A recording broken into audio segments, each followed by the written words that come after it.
नमस्कार, मी ईशा जगताप हितगुजमध्ये आपलं स्वागत आहे। या विशेष कार्यक्रमातून आपण डॉक्टरांकडून विविध आजारांविषयी सखोल माहिती मिळवतो। आज आपण मार्गदर्शन मिळवणार आहोत हृदयविकाराच्या झटक्याबाबत डॉक्टर BC कलमत यांच्याकडून।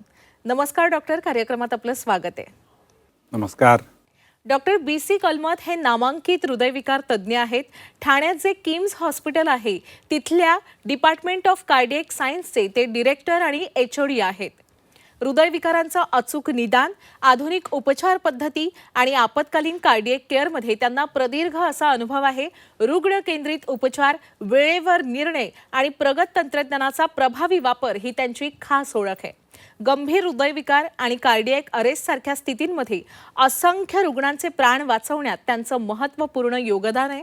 हृदयविकाराबाबत जनजागृती आणि प्रतिबंधात्मक आरोग्य सेवा यांना ते विशेष प्राधान्य देतात। आता आपण अजिबात वेळ न दवडता त्यांच्याचकडून जाणून घेणार आहोत हृदयविकाराच्या झटक्याबाबत सर्व काही।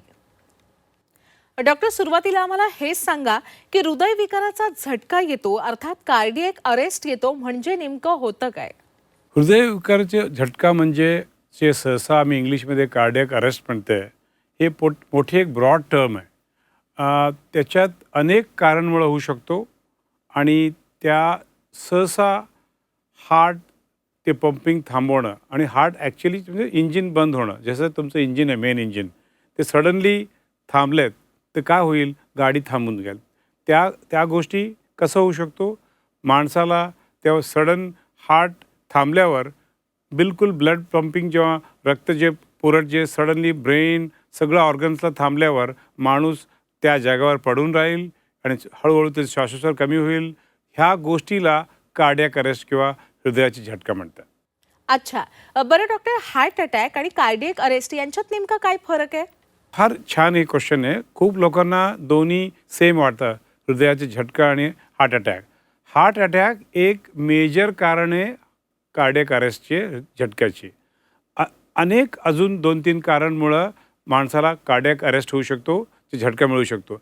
बट मेजर कारण इंडियामध्ये हार्ट अटॅक आहे। म्हणजे हार्ट अटॅक म्हणजे हृदयाच्या स्नायूला जे रक्तवाहिनी जाते, ते रक्तवाहिनीमध्ये सडन रक्त पुरवठा थांबल्यावर जे अटॅक म्हणतात, जे मायोकार्डियल इन्फार्क्शन आम्ही म्हणतो, त्याच्यामुळं हार्ट सडन जे बधीर पडतो त्याही एक मेजर कारणमुळं हार्ट अटॅक म्हणू शकतो, हृदयाच्या अरेस्ट म्हणू शकतो, कार्डियक अरेस्ट म्हणू शकतो। अनेक इलेक्ट्रिकल कारण आहे, जेव्हा हृदयाचे जे पंपिंग आहे, जे हृदयाचे ठोकणं आहे, तेव्हा विकार पडला, जसं एट्रियल फिब्रिलेशन किंवा वेंट्रिक्युलर टॅकिकार्डिया म्हणतं, त्याच्यामुळं हार्ट पण थांबू शकतो। त्याही एक मेजर कारण आहे कार्डियक अरेस्टमुळं। बरं, कार्डियक अरेस्ट विषयी सांगा डॉक्टर। सुरुवातीला कार्डियक अरेस्टची प्रमुख लक्षणं कोणती आहेत ज्याच्याकडे आपण अजिबात दुर्लक्ष करायला नको? 2-3च आहे। मेन म्हणजे माणूस सडनली त्यांच्या बेशुद्ध पडू शकतो किंवा अनरिस्पॉन्सिव्ह, म्हणजे त्याला आम्ही म्हणतो त्यांना काय उत्तर देत नाही आणि श्वासोच्छ्वास स्लोली कमी हो। ह्या 2-3 मेजर सिम्पटम्स आहे। म्हणजे सिंकोप किंवा माणूस ज्या जागेवर सडन खाली पडू शकतो किंवा अनरिस्पॉन्सिव्ह होऊ शकतो। ह्या 2-3 मेजर सिम्पटम्स आहे कार्डियक अरेस्टचे। कधी कधी ना त्या रुग्णाला सुद्धा कल्पना नसते आणि त्याला अचानक कार्डियक अरेस्ट येतो आणि मग अशा वेळी करायचं काय नेमकं हे त्याच्या आजूबाजूच्या व्यक्तींना सुद्धा कळत नाही। कार्डियक अरेस्ट अचानक का येतो डॉक्टर? कार्डियक अरेस्ट म्हणजे ही एक टर्मच आहे जे अक्यूट म्हणते, इंग्लिशमध्ये आम्ही मेडिकल टर्म्समध्ये अक्यूट म्हणजे सडन होणं। कार्डियक एक अशीच जे हृदय जे कंटिन्यूस पंप करत असतो आणि जे पंपिंग बंद पडलं, जेव्हा ठोकणं बंद पडलं किंवा त्या गोष्टीला इमिडिएटली होणं गरजेचे, बिकॉज इमिडिएटली 1 सेकंद पण तुमचं हार्ट थांबत नाही जेव्हा तुम्हीपर्यंत जिंदगीमध्ये तुम्ही जिवंत आहे, त्यामुळं ते ऑलवेज इमिडिएटली होतं। अक्यूट म्हणतो आम्ही, अक्यूट। बरं, खरं तर असं कोणासोबत होऊ नये, पण जर आपल्या जवळच्या व्यक्तीला कार्डियक अरेस्ट आलाच तर आपण सगळ्यात आधी काय करावं? कारण त्या परिस्थितीत आपल्याला काय करावं आणि काय नको हे सुचत नाही। कार्डियक अरेस्ट म्हणजे बिलकुल हार्ट पंपिंग काही कारणामुळे थांबलं तेव्हा इमिडिएट माणसाला तुम्ही आडव्या झोपायला पाहिजे। बिलकुल त्यांना पाणी वगैरे देऊ नका। हे फार गैरसमज आमचं का जे पाणी दिलं तर त्यांना जेव्हा अरेस्टमध्ये माणूस जेव्हा ब्रीदिंग करत नाही, तुम्ही पाणी टाकल्यावर त्याने लंग्समध्ये जाऊन ॲस्पिरेशन होऊ शकतं। म्हणून लोकांना एक जमिनीवर लेटवा किंवा ह्याच्यावर लेटून इमिडिएटली त्यांना CPR कार्डिओ पल्मोनरी रेसिस्टन्स सुरू करायला पाहिजे.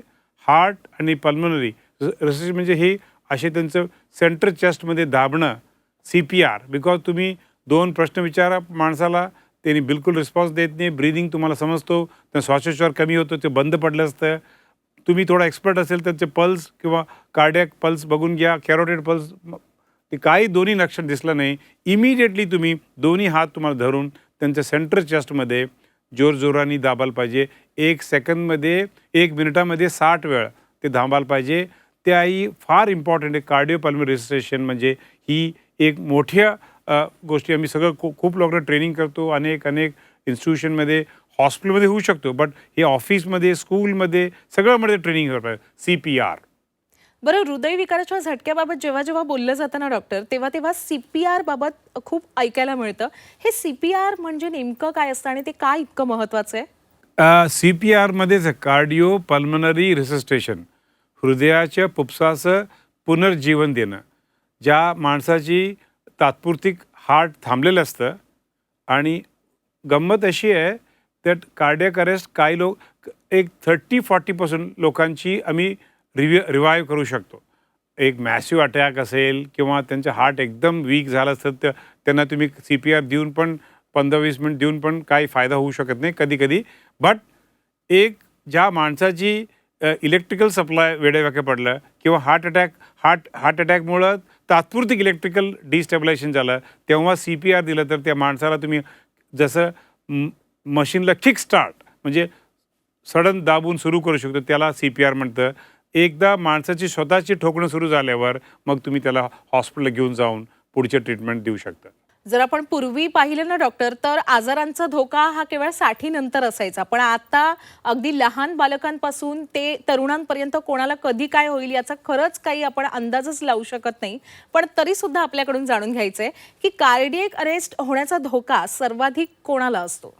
ही कार्डियक अरेस्ट सहसा ज्या लोकांना तंबाखू सेवन करणं, स्मोकिंग, अति रक्तदाब, हाय डायबेटिक लोकांना, स्थूलपणं आणि फॅमिलियल म्हणजे ज्याच्याला अनुवंशिक असतं. काय लोकांच्या हार्ट अटॅकचे, काय लोकांचं तुम्ही बघितलं तर फॅमिलीमध्ये 40 वर्ष 50 वर्ष अगोदर काकाला, मामाला, चाचाला सगळ्यांना हार्ट अटॅक आला असतं. ह्या सगळ्या गोष्टीमुळं म्हणजे अति रक्तदाब, अनकंट्रोल डायबिटीज, स्मोकिंग, तंबाखू सेवन, स्थूलपणं, हाय लिपिड्स म्हणजे कोलेस्ट्रॉल तुम्ही कंट्रोल नाही केलं, ह्या सगळ्या लोकांना कार्डियक अरेस्ट फार कॉमन असतं. आणि जसं ते बोलतात डायबेटिक लोकांना एस्पेशली कंट्रोल नाही केलं त्यांना 4 टाइम्स मोर हार्ट अटॅक येऊ शकतो त्या लोकांना. खरं तर कार्डियक अरेस्ट हा अचानकच येतो, पण तरी सुद्धा काहीतरी माइल्ड अशी लक्षणं असतीलच की डॉक्टर, ज्याच्यामुळे आपल्याला आधी कल्पना येत असेल की असं काहीतरी माझ्यासोबत होऊ शकतं आणि मग आपण काळजी घेऊन हा कार्डियक अरेस्ट टाळू शकतो का? ऑफकोर्स. म्हणजे तुम्ही फार सिम्पल गोष्टी तुमच्या जीवनमध्ये तुम्ही रेग्युलर एक्सरसाइज आठवड्याला 5-6 दिवस, 4-5 दिवस आणि 30 ते 40 मिनिट डेली तुम्ही वॉकिंग करा, जॉगिंग करा, स्विमिंग करा, स्किपिंग करा, एरोबिक एक्सरसाइज करायला पाहिजे. तुमचं हृदयाचं ठोकणं वाढायला पाहिजे, स्वेटिंग व्हायला पाहिजे. अशा एक्सरसाइज डेली करायला पाहिजे. आणि इवन ब्रिस्क वॉकिंग फार इम्पॉर्टंट गोष्टी आहे. हल्ली आम्ही म्हणतं तुम्ही 3-4 तास एका जागावर बसणं स्मोकिंगचे इक्वलंट आहे, म्हणजे धूम्रपान केल्यासारखं वाटतं. त्यामुळं कधीही तुम्ही एका जागामध्ये 1-2 तासपेक्षा जास्ती बसायला नको. Always on the move. आणि तुमच्या ऑफिसमध्ये 2-3 फ्लोअर असेल तर ते कधीही लिफ्ट घेऊ नका, 3-4 फ्लोअर चढून जायला पाहिजे. आणि नेहमी तुम्ही ब्लड प्रेशर कंट्रोल करायला पाहिजे आणि डायबिटीज कंट्रोल ठेवायला पाहिजे.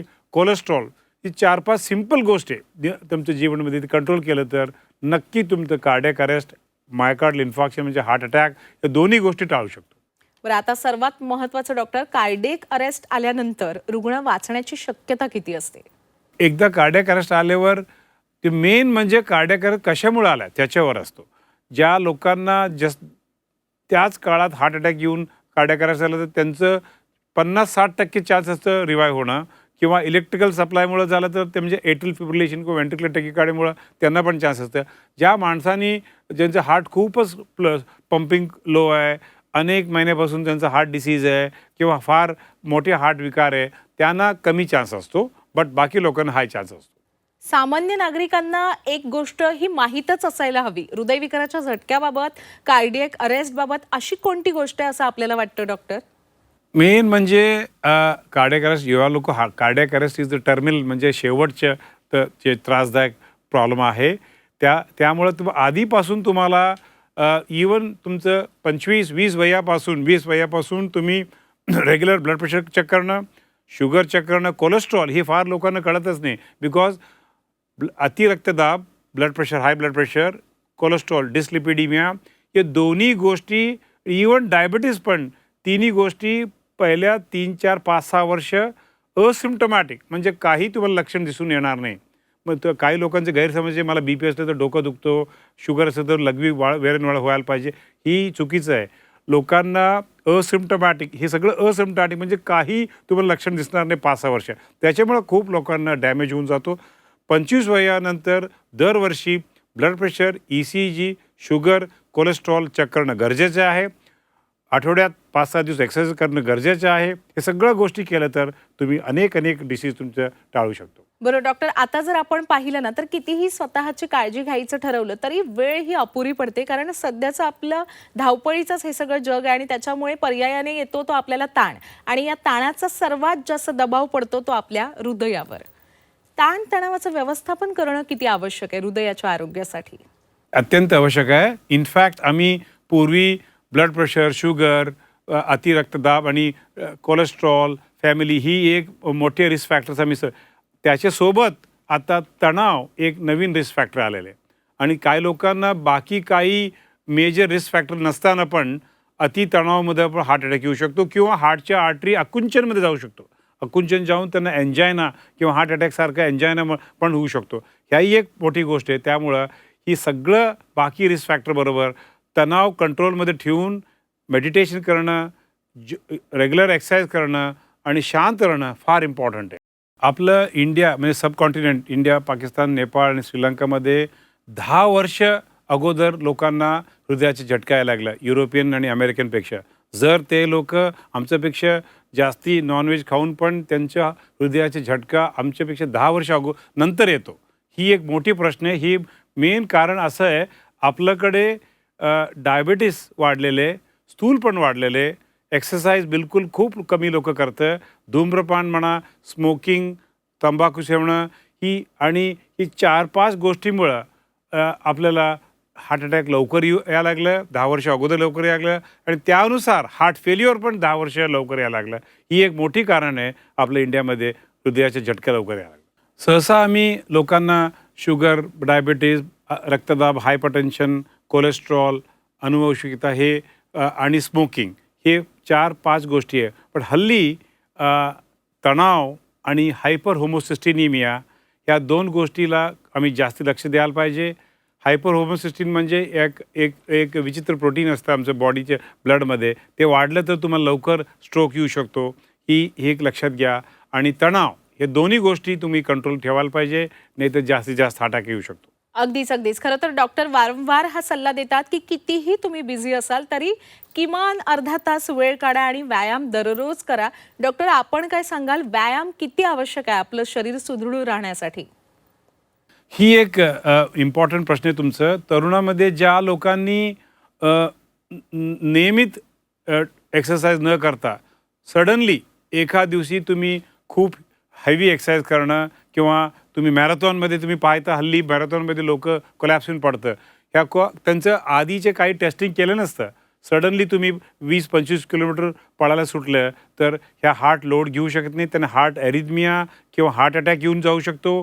त्यामुळं सडन एक्सरसाइज करणं म्हणजे heavy weight lifting, long distance running, ह्या एक मेजर रिस्क फॅक्टर, ते प्लाक रप्चर म्हणतं मी, रक्तवाहिनीमध्ये, हृदयाच्या रक्तवाहिनीमध्ये प्लाक रप्चर होऊन त्यांना सडन हार्ट अटॅक येणं हे फार इम्पॉर्टंट कारण आहे. आणि मोर इम्पॉर्टंट, तरुणामध्ये अजून स्मोकिंग कमी नाही झाला.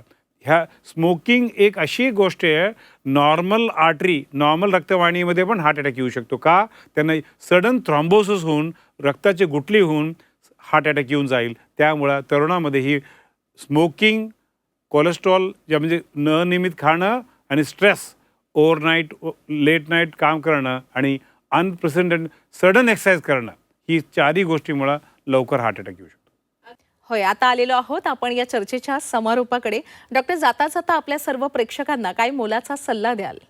55 वयाच्या अगोदर बाकी काही रिस्क फॅक्टर नसताना वडिलांना स्मोकिंग, तंबाखू, अति रक्तदाब किंवा डायबिटीज नसताना जेव्हा हार्ट अटॅक येतो त्या फॅमिलीमध्ये सगळ्यांना, एस्पेशली मेल कॉमन आहे, पण फिमेल सगळ्यांना, दोघांना, पुरुषांना पण स्त्रींना दोघांना रेग्युलर चेकअप करणं, ब्लड प्रेशर, डायबिटीज आणि मेन म्हणजे लिपिड्स, कोलेस्ट्रॉल चेक करणं फार गरजेचं आहे.